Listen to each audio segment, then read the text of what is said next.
Welcome to Bite at a Time Books, where we read you your favorite classics one bite at a time.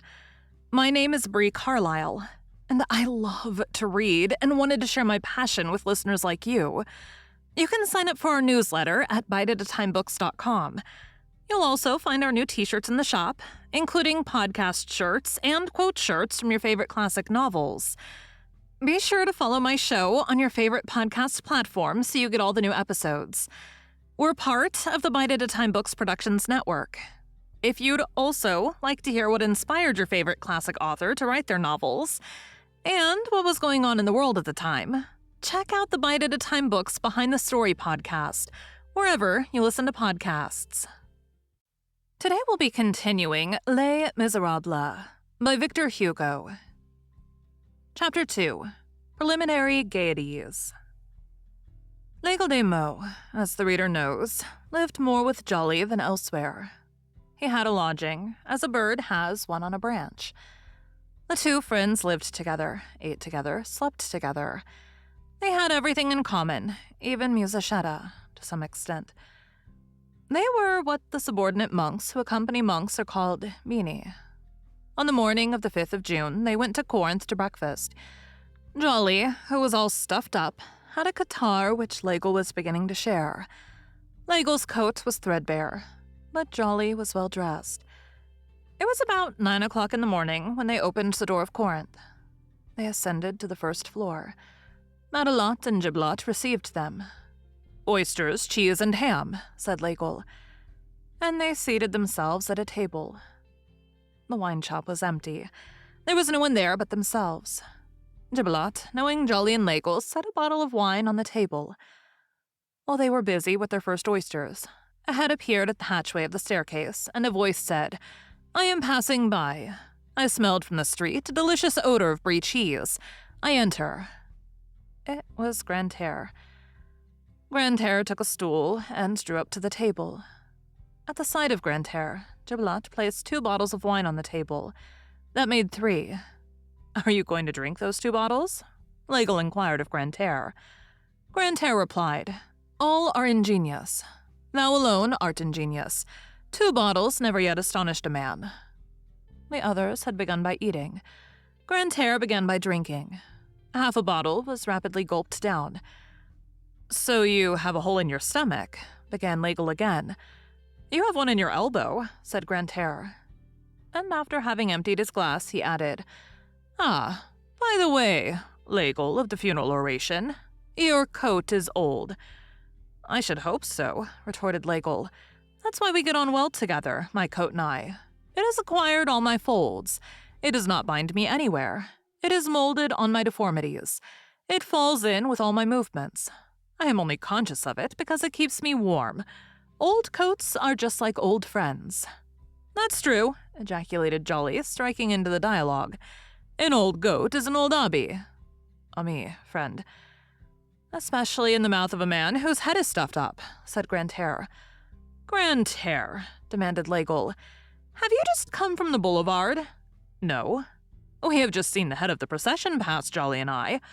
"It's a marvelous sight," said Jolly. "How quiet this street is," exclaimed L'Aigle. "Who would suspect that Paris was turned upside down? How plainly it is to be seen that in former days there were nothing but convents here.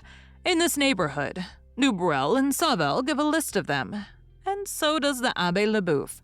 They were all round here. They fairly swarmed, booted and barefooted, shaven, bearded, gray, black, white, Franciscans, Minims, Capuchins, Carmelites, little Augustines, great Augustines, old Augustines. There was no end of them." "Don't let's talk of monks," interrupted Grantaire. "It makes one want to scratch oneself." Then he exclaimed, "Bow, I've just swallowed a bad oyster. Now hypochondria is taking possession of me again. The oysters are spoiled. The servants are ugly. I hate the human race. I just passed through the Rue Richelieu, in front of the big public library. That pile of oyster shells, which is called a library, is disgusting even to think of. What paper, what ink, what scrawling. And all that has been written. What rascal was it who said that man was a featherless biped?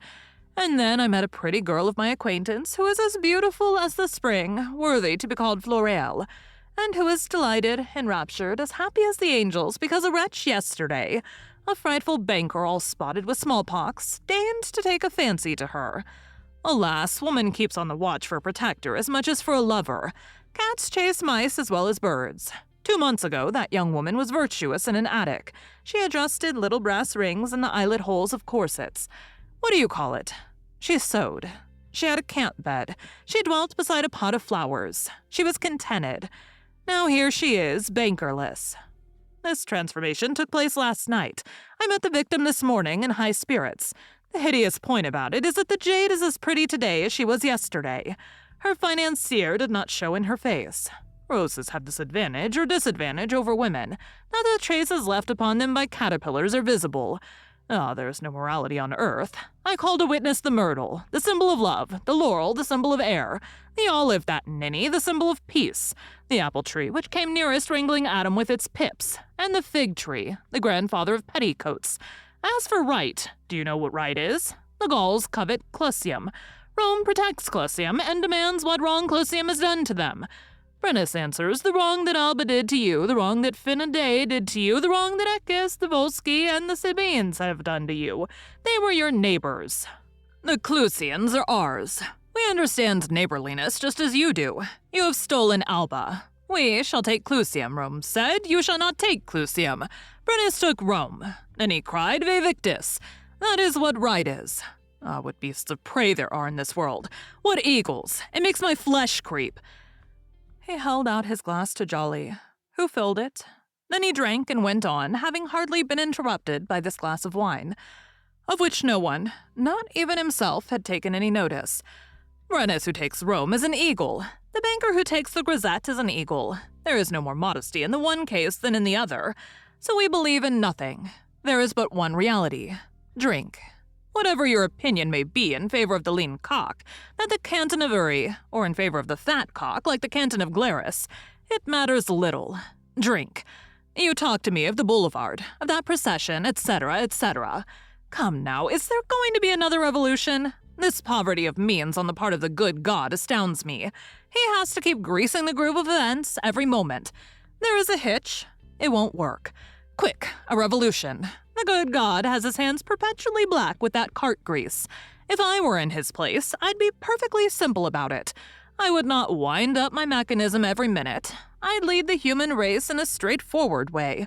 I'd weave matters mesh by mesh without breaking the thread. I would have no provisional arrangements. I would have no extraordinary repertory. What the rest of you call progress advances by means of 2 motors, men and events. But sad to say, from time to time, the exceptional becomes necessary. The ordinary troop suffices neither for event nor for men. Among men, geniuses are required. Among events, revolutions. Great accidents are the law. The order of things cannot do without them. And judging from the apparition of comets, one would be tempted to think that heaven itself finds actors needed for its performance. At the moment when one expects it the least, God placards a meteor on the wall of the firmament. Some queer star turns up, underlined by an enormous tail, and that causes the death of Caesar. Brutus deals him a blow with a knife, and God a blow with a comet. Crack, and behold an aurora borealis, behold a revolution, behold a great man. 93 in big letters. Napoleon on guard. The comet of 1811 at the head of the poster. What a beautiful blue theater, all studded with unexpected flashes. Boom, boom, an extraordinary show. Raise your eyes, boobies. Everything is in disorder, the star as well as the drama. Good God, it is too much and not enough. These resources gathered from exception seem magnificent in poverty. My friends, Providence has come down to expedients. What does a revolution prove? That God is in a quandary. He effects a coup d'etat because he, God, has not been able to make both ends meet. In fact, this confirms me in my conjectures as to Jehovah's fortune. And when I see so much distress in heaven and on earth, from the bird who has not a grain of millet to myself without 100,000 livres of income, when I see human destiny, which is very badly worn, and even royal destiny, which is threadbare, witness the Prince de Condé hung. When I see winter, which is nothing but a rent in the zenith through which the wind blows. When I see so many rags, even in the perfectly new purple of the morning on the crests of hills. When I see the drops of dew, those mock pearls. When I see the frost, that paste. When I see humanity ripped apart and events patched up and so many spots on the sun and so many holes in the moon, when I see so much misery everywhere, I suspect that God is not rich. The appearance exists, it is true, but I feel that he is hard up. He gives a revolution as a tradesman whose money box is empty gives a ball. God must not be judged from appearances. Beneath the gilding of heaven, I perceive a poverty-stricken universe. Creation is bankrupt. That is why I'm discontented. Here, it is the 4th of June. It is almost night. Ever since this morning, I've been waiting for daylight to come. It has not come, and I bet that it won't come all day. This is the inexactness of an ill-paid clerk. Yes, everything is badly arranged. Nothing fits anything else. This old world is all warped. I take my stand on the opposition. Everything goes awry. The universe is a tease. It's like children. Those who want them have none, and those who don't want them have them. Total, I'm vexed. Besides, Legal de Meaux, that bald head offends my sight. It humiliates me to think that I am of the same age as that baldy. However, I criticize, but I do not insult. The universe is what it is. I speak here without evil intent and to ease my conscience. Receive, Eternal Father, the assurance of my distinguished consideration. Ah, by all the saints of Olympus and by all the gods of paradise, I was not intended to be a Parisian. That is to say, to rebound forever like a shuttlecock between two battledores, from the group of the loungers to the group of the roisterers. I was made to be a Turk, watching Oriental Oris all day long, executing those exquisite Egyptian dances as sensuous as the dream of a chaste man, or a Beautian peasant, or a Venetian gentleman surrounded by gentle woman, or a petty German prince furnishing the half of a foot soldier to the Germanic Confederation, and occupying his leisure with drawing his breeches on his hedge, that is to say, his frontier. Those are the positions for which I was born. Yes, I have said a Turk, and I will not retract. I do not understand how people can habitually take Turks in bad part. Mohammed had his good points. Respect for the inventor of Sergolis, with Oris and Paradises with odalisques. Let us not insult Mohammedanism, the only religion which is ornamented with hen roost. Now I insist on a drink.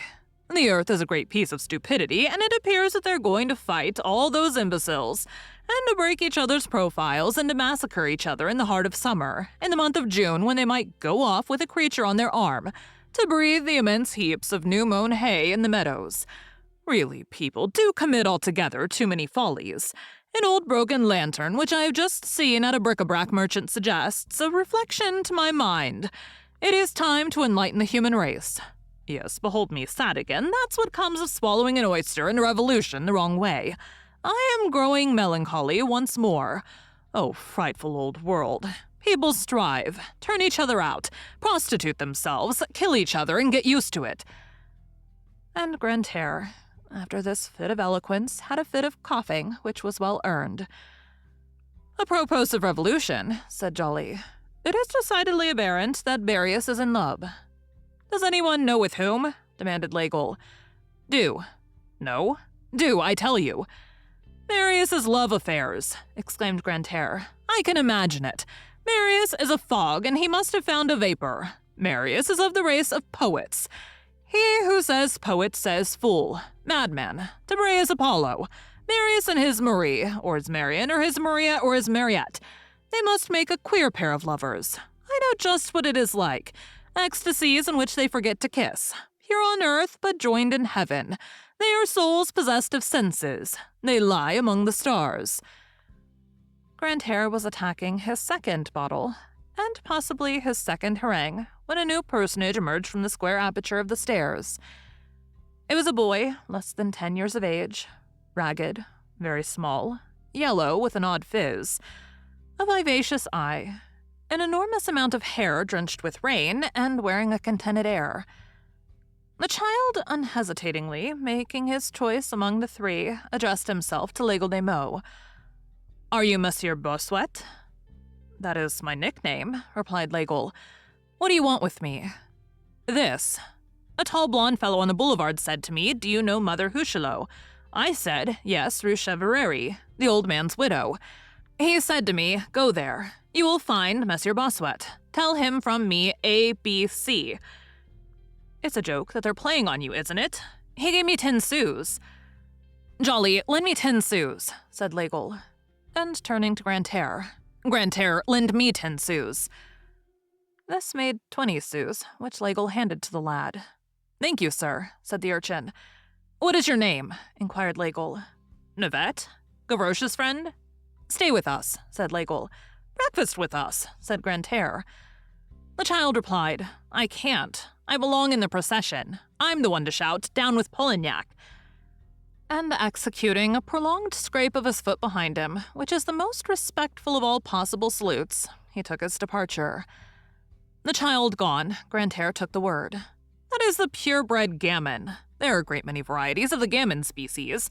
The notary's gammon is called skip the gutter. The cook's gammon is called a scullion. The baker's gammon is called a mitron. The lackey's gammon is called a groom. The marine gammon is called the cabin boy. The soldier's gammon is called the drummer boy. The painter's gammon is called a paint grinder. The tradesman's gammon is called an errand boy. The courtesan gammon is called the minion. The kingly gammon is called the dauphin. The god gammon is called the bambino." In the meantime, Legel was engaged in reflection. He said half aloud, "ABC. That is to say, the burial of Lamarck." "The tall blonde," remarked Grantaire, "is Enjolras, who is sending you a warning." "Shall we go?" ejaculated Bossuet. "It's raining," said Joly. "I've sworn to go through fire, but not through water. I don't want to get a gold." "I shall stay here," said Grantaire. "I prefer a breakfast to a hearse." "Conclusion, we remain," said Legel. "Well then, let us drink. Besides, we might miss the funeral without missing the riot." "Ah, the riot. I'm with you," cried Joly. Legel rubbed his hands. "Now we're going to touch up the revolution of 1830. As a matter of fact, it does hurt the people along the seams." "I don't think much of your revolution," said Grantaire. "I don't execrate this government. It is the crown tempered by the cotton nightcap. It is a scepter ending in an umbrella. In fact, I think that today, with the present weather, Louis Philippe might utilize his royalty in 2 directions. He might extend the tip of the scepter end against the people and open the umbrella end against heaven." The room was dark. Large clouds had just finished the extinction of daylight. There was no one in the wine shop or in the street, everyone having gone off to watch events. "Is it midday or midnight?" cried Bossuet. "You can't see your hand before your face, Gibelotte. Fetch a light." Grantaire was drinking in a melancholy way. "Enjolras disdains me," he muttered. "Enjolras said Joly is ill, Grantaire is drunk. It was to Bossuet that he sent Navette. If he had come for me, I would have followed him. So much for the worse for Enjolras. I won't go to his funeral."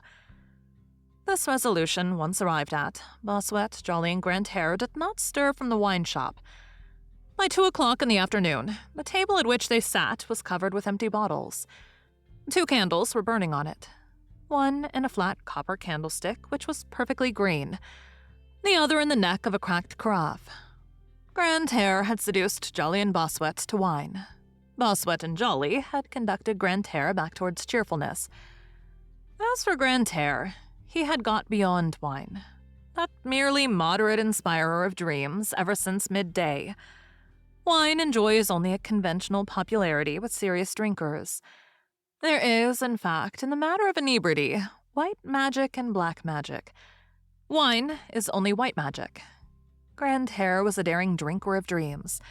The blackness of a terrible fit of drunkenness yawning before him, far from arresting him, attracted him. He had abandoned the bottle and taken to the beer glass. The beer glass is the abyss.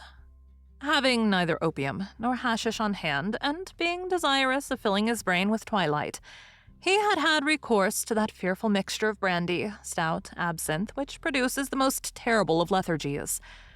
It is of these 3 vapors, beer, brandy, and absinthe, that the lead of the soul is composed. They are 3 grooms.